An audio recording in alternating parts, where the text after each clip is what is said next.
Pemuda ini bernama Drago, asal Lampung, kelahiran September 1986. Ayahnya orang Sulawesi. Keluarganya broken home. Setelah orang tuanya bercerai, Drago dibawa ayahnya pindah ke Sulawesi. Sementara itu ibunya menikah lagi dan tinggal di Jakarta. Pada 2007, Drago pindah ke Jakarta dan tinggal di rumah ibu kandung dan bapak tirinya di kawasan Koja, Jakarta Utara. Di sana dia melanjutkan pendidikan di SMA Yasmin. Setamat SMA, selama 2 tahun dia sempat menganggur, terkadang kerja serabutan jadi tukang cat. Akhirnya pada 2009, Drago mendapat pekerjaan di pabrik jok mobil di kawasan Sunter, Jakarta Utara. Posisi terakhir, operator produksi. Tidak terasa sudah tahun 2011. Kurang lebih 2 tahun Drago bekerja sebagai operator produksi. Dia sudah mandiri, mengontrak di Sukapura, Cilincing, Jakarta Utara. Memasuki bulan September 2011, Drago rada gelisah, banyak pikiran. Ada masalah yang harus segera dituntaskannya. Setelah berpikir-pikir, dia pun akhirnya menemukan solusi. Pada Minggu 25 September 2011, Drago mendatangi rumah Hendrik, ketua RT di kawasan Tugu Selatan, Koja. Tujuannya untuk berkonsultasi tentang rencana pernikahannya dengan pacarnya yang bernama Intan. Tapi ternyata Pak RT sedang keluar sebentar. Drago memutuskan menunggu dan duduk di kursi. Saat itu dia lihat ada 3 lembar pas foto anak Pak RT. Diam-diam dia ambil ketiga pas foto itu lalu pergi. 3 hari kemudian, Drago mendapatkan sebuah kartu nama. Kartu nama itu berlogo Gading Trading Company di kawasan Kelapa Gading, Jakarta Utara atas nama Saripudin. Drago puas. Dia sudah memiliki 3 pas foto dan sebuah kartu nama. Semua itu dibutuhkannya untuk menyelesaikan masalahnya.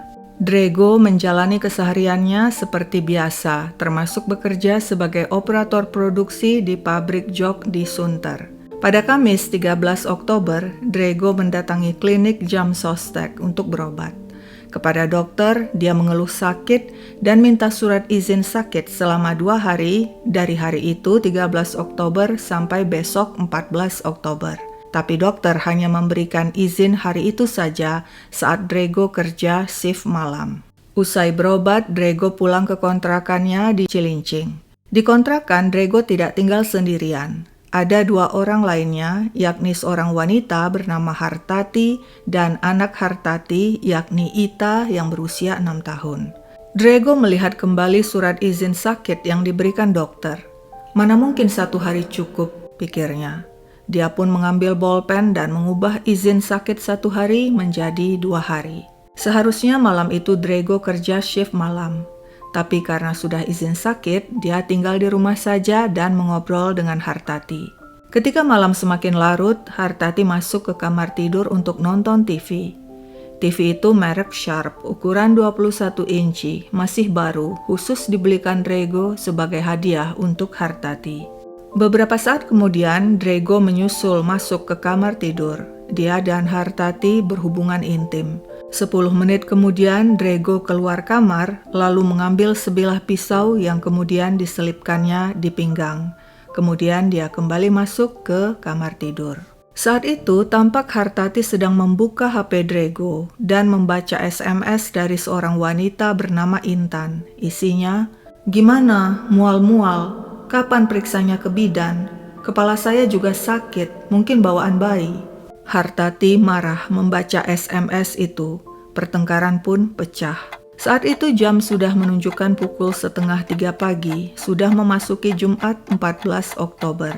Dengan sebelah tangannya, Drago yang marah membekap mulut Hartati yang berada di atas ranjang tanpa busana. Sementara itu, tangannya yang satu lagi menghujamkan pisau ke perut Hartati. Hartati berteriak, tapi mulutnya dibekap Drago. Tapi wanita itu tidak menyerah, dia meronta terus hingga bekapan Drago lepas dan teriakannya terdengar. Saat itu, Ita yang mendengar teriakan ibunya bergegas masuk ke kamar. Dia kaget dan menangis kencang melihat sang ibu bersimbah darah, terkapar tewas di atas tempat tidur. Drago langsung membekap Ita, dan mencekiknya hingga tewas. Selanjutnya, Drago menekuk jasad Hartati dan mengikat kakinya dengan tali plastik sebelum memasukkannya ke dalam kardus bekas TV Sharp ukuran 21 inci.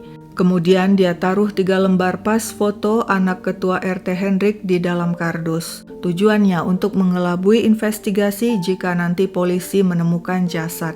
Terakhir, dia tutup kardus dan mengikatnya dengan tali plastik. Selanjutnya, Drago mengangkat jasad Ita dan menaruhnya di lantai dapur.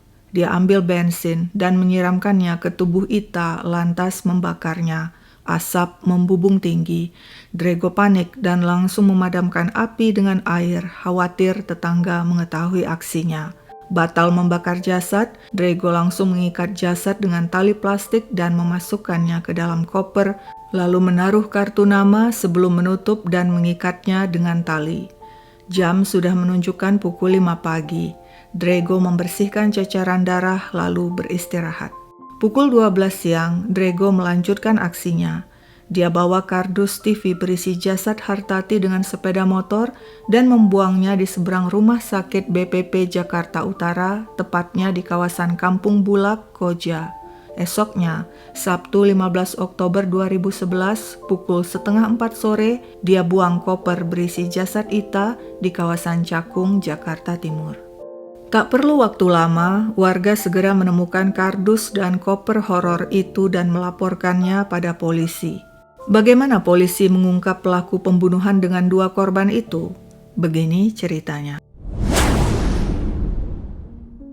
Di TKP, polisi memeriksa kardus berisi jasad. Kardus itu merupakan kardus televisi merek Sharp ukuran 21 inci. Di kardus tertera nomor seri yang menunjukkan asal-usul televisi itu. Nah, lewat nomor seri itu, polisi berhasil melacak TV dirakit di sebuah pabrik di daerah Jakarta Utara dan kemudian dibeli oleh Carrefour Hypermarket cabang Cakung. Polisi kemudian mendatangi Carrefour Cakung untuk mencari tahu siapa yang membeli TV itu. Berdasarkan catatan pihak Carrefour, TV Sharp 21 inci itu dibeli sebuah toko elektronik di kawasan Cilincing. Polisi pun mendatangi toko elektronik itu dan menanyakan siapa pembeli televisi tersebut. Berdasarkan catatan kwitansi toko, TV Sharp 21 inci itu dibeli seseorang bernama Rahmat. Polisi menduga si pembeli adalah pelaku pembunuhan dan tinggal tak jauh dari toko elektronik. Sementara itu, polisi juga memeriksa rekaman CCTV di dekat TKP milik Bank BNI. Dalam rekaman CCTV tampak seorang pria mengendarai sepeda motor dan membuang kardus di TKP. Jenis sepeda motor Suzuki Smash warna hitam. Kebetulan ada saksi yang menyaksikan pria pengendara sepeda motor itu membuang kardus karena curiga dia menghafal nomor polisi sepeda motor itu. Tapi si saksi tidak ingat 2 huruf di belakangnya. Dari penelusuran nomor polisi sepeda motor, dugaan polisi semakin kuat si pelaku tinggal di kawasan Jakarta Utara. Sementara itu, dengan berbekal foto wajah jasad, polisi turun ke seluruh kawasan Jakarta Utara mencari keterangan ke semua germo dan PSK dari yang tarifnya 50.000 hingga 500.000. Apakah mungkin wanita di dalam kardus merupakan seorang PSK yang mereka kenal? Tapi tak seorang pun mengenal wanita itu. Polisi juga menyebarkan pada masyarakat informasi penemuan 2 jasad beserta foto. Dan cara itu sangat membantu.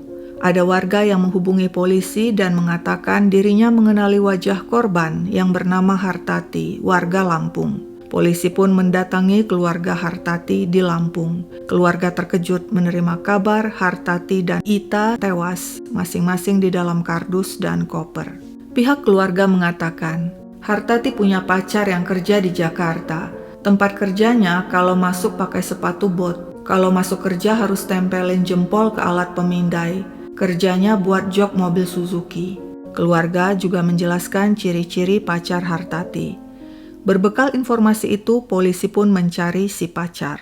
Awalnya mereka mendatangi pabrik Suzuki. Polisi sampai-sampai naik ke atap pabrik untuk mengintai para pekerja. Tapi pelaku yang dicari tidak ditemukan. Polisi kemudian mencari pabrik jok di kawasan Jakarta Utara. Dan ternyata hanya ada 1 pabrik jok untuk Suzuki dan Xenia di kawasan Sunter. Pada Jumat 21 Oktober 2011, kurang lebih seminggu setelah penemuan jasad, polisi mendatangi pabrik jok. Mereka bersiap di luar pabrik. Polisi mendapat informasi si target akan pulang pagi karena kerja shift malam. Dan benar saja, pukul 6 pagi si pria keluar dari pabrik dan polisi langsung meringkusnya. Pria itu mengaku bernama Rahmat Awafi alias Drego. Dia adalah pelaku pembunuhan Hartati sang pacar dan Ita anak Hartati. Selama 2 minggu dia telah merencanakan aksi pembunuhan, mulai dari mencuri foto anak ketua RT dan mengambil kartu nama orang lain, guna ditaruh di kardus dan koper berisi jasad untuk mengelabui investigasi polisi. Dia juga sengaja minta surat izin dari dokter agar tidak masuk kerja untuk melakukan aksinya. Ternyata dalam melakukan aksinya, Rahmat Awafi alias Drego tidak sendirian. Dia dibantu seorang rekan kerja di pabrik jok. Chris Bayudi pria lajang, lahir di Jakarta November 1984. Dia lulusan SMK. Bersama orang tuanya, Chris tinggal di sebuah rumah petak sederhana berukuran 6x10 di Jalan Melur Tugu 4, Koja, Jakarta Utara. Rumah itu disekat jadi 2, satu ditempati nenek Chris dan satunya lagi menjadi tempat tinggal Chris sekeluarga. Sudah puluhan tahun keluarga Chris tinggal di sana. Ayah Chris kuli bangunan, sedangkan sang ibu Suharti adalah ibu rumah tangga. Chris baru 3 minggu bekerja di sebuah pabrik jok mobil di kawasan Sunter, Jakarta Utara. Pada Jumat 21 Oktober 2011, seperti biasa, Chris berangkat kerja. Kebetulan hari itu dia masuk shift pagi pukul 7. Sementara itu, sang ibu Suharti tinggal di rumah. Sekitar pukul 10 pagi, Suharti heran ketika pihak personalia dan satpam pabrik jok mendatangi rumahnya dan mengatakan Chris Bayudi ditangkap polisi. Betapa terkejut Suharti. Ternyata anaknya Chris bersama rekannya satu pabrik, Rahmat Awafi, terlibat pembunuhan 2 orang. "Saya tidak percaya anak saya membunuh," kata Suharti. Rangkaian persidangan kasus pembunuhan Hartati dan Ita digelar di Pengadilan Negeri Jakarta Utara dimulai pada 1 Maret 2012. Jaksa Penuntut Umum atau JPU mendakwa Rahmat Awafi alias Drego dan Chris Bayudi bersalah atas pembunuhan berencana secara bersama-sama sesuai pasal 340 KUHP. JPU menuntut pidana mati bagi Drego dan penjara 20 tahun bagi Chris Bayudi. Setelah membacakan dakwaannya, JPU bertanya pada kedua terdakwa, "Apakah Anda mengerti dakwaan tersebut dan adakah keberatan Anda?" Tiba-tiba Rahmat Awafi alias Drego mengatakan, "Saya keberatan karena Chris Bayudi tidak terlibat dalam kasus ini." Pernyataan Drego sontak mengejutkan pengunjung sidang yang mayoritas merupakan keluarga kedua terdakwa. Ternyata sejak awal penangkapan terhadap Chris dipertanyakan dan penuh kontroversi. Polisi menangkap Chris hanya berdasarkan pengakuan Drego tanpa ada bukti lain yang mendasari. Selama proses penyidikan, Chris tidak didampingi pengacara. Chris juga mendapat ancaman fisik dari penyidik sehingga dirinya terpaksa mengaku terlibat aksi pembunuhan dan menandatangani BAP atau berita acara pemeriksaan sesuai dengan skenario penyidik. Barulah kemudian ketika Chris didampingi pengacara dari Lembaga Bantuan Hukum atau LBH Mawar Saron, dia berani menyampaikan hal yang sebenarnya dan mencabut BAP yang telah ditandatangani. Saat rekonstruksi ulang, penyidik sempat memaksa Chris ikut melakukan perannya sebagai pihak yang membantu Drego melakukan pembunuhan. Tapi pengacara Chris menolak sehingga polisi akhirnya harus memakai peran pengganti Chris. Sekarang pertanyaannya, mengapa kepada penyidik Drego mengaku Chris membantu aksinya? Menurut Drego, saat proses penyidikan, dirinya sebenarnya sudah mengakui dia melakukan aksi pembunuhan seorang diri. Tapi penyidik ngotot dia tidak mungkin melakukan aksi itu sendirian. "Gak mungkin kamu sendirian. Siapa lagi yang ikut?" Penyidik kemudian melakukan intimidasi dan kekerasan terhadap Drego, sehingga pria itu tidak kuat dan akhirnya menyebut saja nama rekannya Chris Bayudi ikut membantu melakukan pembunuhan. Padahal sesungguhnya Chris tidak bersalah. Terbukti alibi Chris kuat. Rekan-rekannya di pabrik mengatakan saat kejadian 14 Oktober 2011 dini hari, mereka melihat Chris bekerja di dalam pabrik. Hal itu juga dibuktikan lewat absensi yang tercatat secara elektronik. Chris masuk 13 Oktober 2011 shift malam sekitar pukul 9 hingga esoknya 14 Oktober pulang sekitar pukul 7 pagi. Biasanya Chris bertugas di line 1 yang merupakan bagian mengantar bahan-bahan pembuat jok. Tapi pada malam itu, dia kebagian di line 2 bersama saya. Saya lihat dia kerja di pabrik nggak keluar-keluar. Demikian kata seorang rekan kerja Chris. Pengacara Chris mengatakan, mana mungkin Chris berada di dua tempat dalam waktu bersamaan. Menurut pengacara, penyidik sempat mengatakan bisa saja Chris izin keluar. Tapi argumen itu tidak masuk akal. Pabrik ada di Sunter, sedangkan kejadian di Cilincing. Kan butuh waktu tidak sebentar dari Sunter ke Cilincing. Selain itu, untuk izin keluar pabrik tidak mudah, harus dapat izin mandor. Lagi pula Chris baru saja kerja selama 3 minggu, sulit bagi karyawan baru untuk memperoleh izin keluar. Dan demikianlah setelah melewati serangkaian persidangan, Majelis Hakim menyatakan Rahmat Awafi alias Drego tidak terbukti melakukan pembunuhan berencana, melainkan melakukan pembunuhan biasa atau tidak berencana. Drego divonis 15 tahun penjara. Sementara itu majelis menjatuhkan vonis bebas pada Chris Bayudi yang terbukti tidak bersalah. Chris menangis menyambut bahagia keputusan bebas itu. Keluarganya yang hadir di persidangan langsung memeluk dirinya. Terima kasih Majelis Hakim, masih ada keadilan di dunia ini, kata Chris. Sementara itu JPU tidak terima Majelis Hakim hanya menjatuhkan vonis 15 tahun kepada Drego yang telah mencabut 2 nyawa sekaligus dan telah melakukan aksi bejat pada Ita.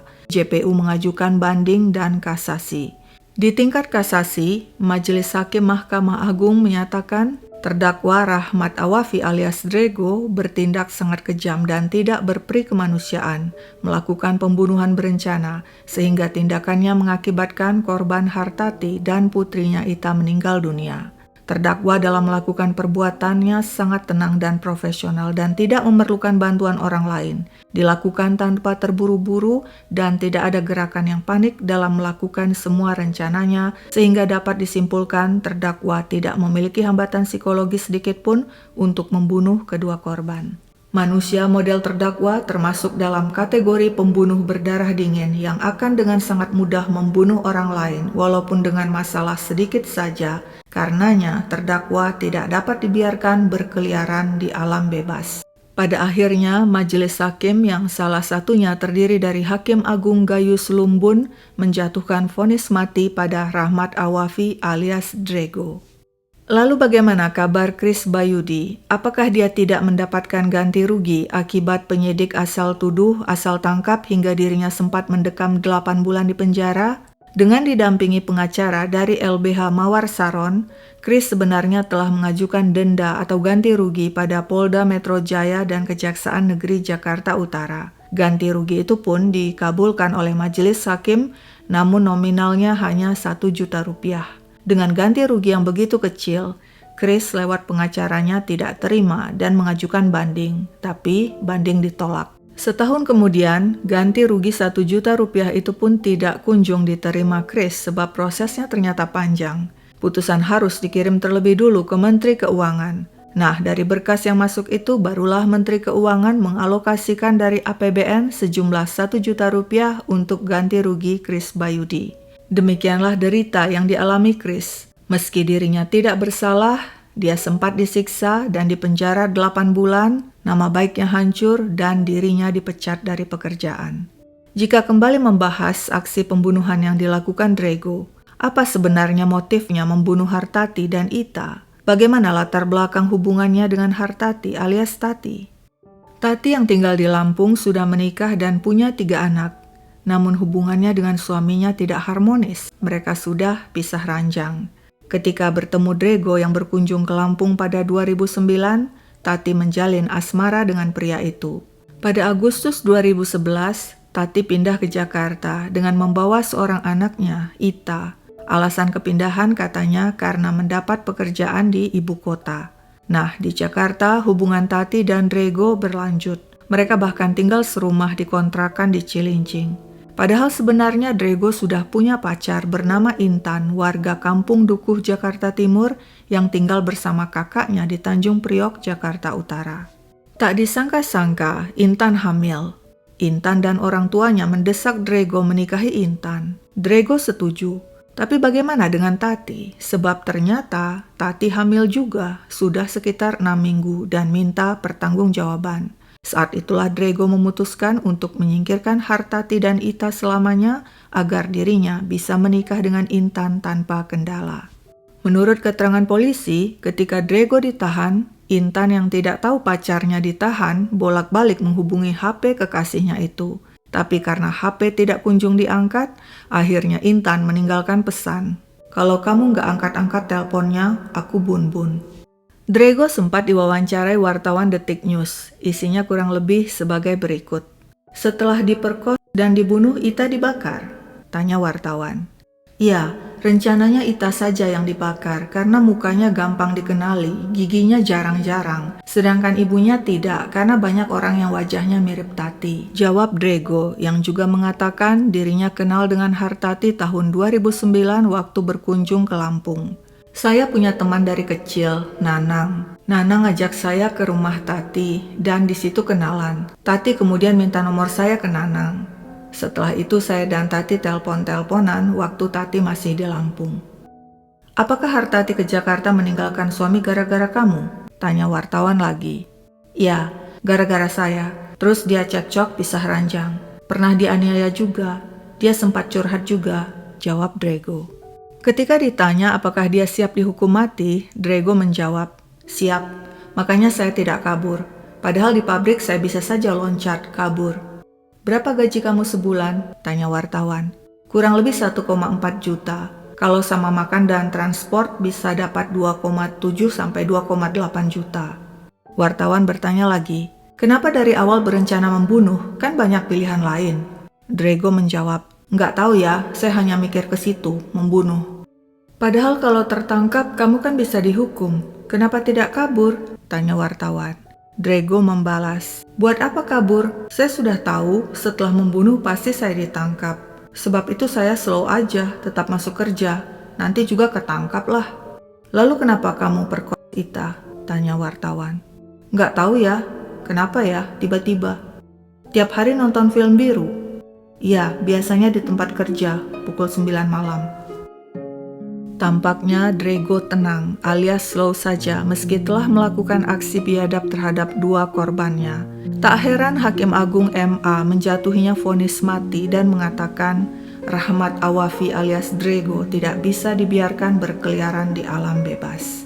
Sekian dulu ceritaku, sampai jumpa kapan-kapan.